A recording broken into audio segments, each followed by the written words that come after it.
सोड साहित्य आम्हाला प्राप्त आहे का? नाही नाही दुसरी माहिती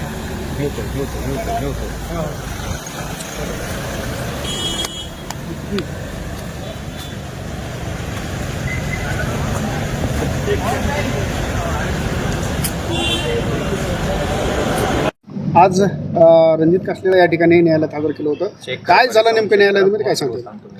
PSI रणजित कासले यांना गुन्हा रजिस्टर नंबर 213/2025 अॅट्रॉसिटीज ॲक्टमध्ये अटक करून मान्य न्यायालयात हजर केलं होतं. पोलीस डिपार्टमेंटच्या वतीने तपास जो आहे तो श्रीमान गोल्डे साहेब DYSP बीड यांच्याकडे देण्यात आलेला आहे. कासले सरांची एकंदरीत 14 दिवसाची पोलीस कस्टडी पोलिसाकडनं मागवण्यात आलेली होती. त्यावर सरकारी वकिलांचा आयोनचा आणि आमचा युक्तिवाद झाला. त्या युक्तिवादाच्या अनुषंगाने मान्य न्यायालयाने 21 तारखेपर्यंत म्हणजे 3 दिवसाची पोलीस कस्टडी त्यांना मंजूर केलेली आहे. प्रामुख्याने ती पोलीस कस्टडी याच्यासाठी मागितली होती की त्यांचा जो मोबाईल आहे, ज्या मोबाईलमधून तो व्हिडिओ प्रसारित झाला होता, तो मोबाईल जप्त करणं आहे, त्याचा पासवर्ड हस्तगत करणे आहे.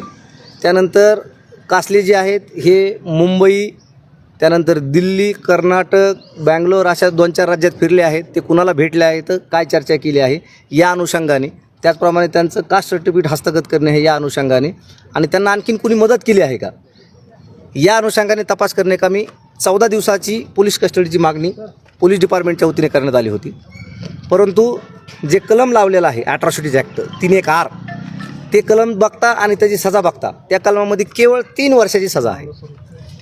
3 वर्षांची, म्हणजे ज्या गुन्ह्यात 3 वर्षापर्यंत सजा आहे, as per direction of supreme court 7 वर्षाच्या आतमध्ये ज्या गुन्ह्यामध्ये सजा आहे अशा गुन्ह्यामध्ये पोलीस डिपार्टमेंट टेबल जामीन म्हणजे पोलीस स्टेशनला नोटीसवर सोडून देण्याचा अधिकार आयोगांना आहे. असं असतानासुद्धा केवळ पोलीस प्रशासनाची प्रतिमा मलिन होत आहे या कारणास्तव त्यांना मान्य न्यायालयात हजर केलं आणि त्यांच्या कस्टडीची मागणी केली.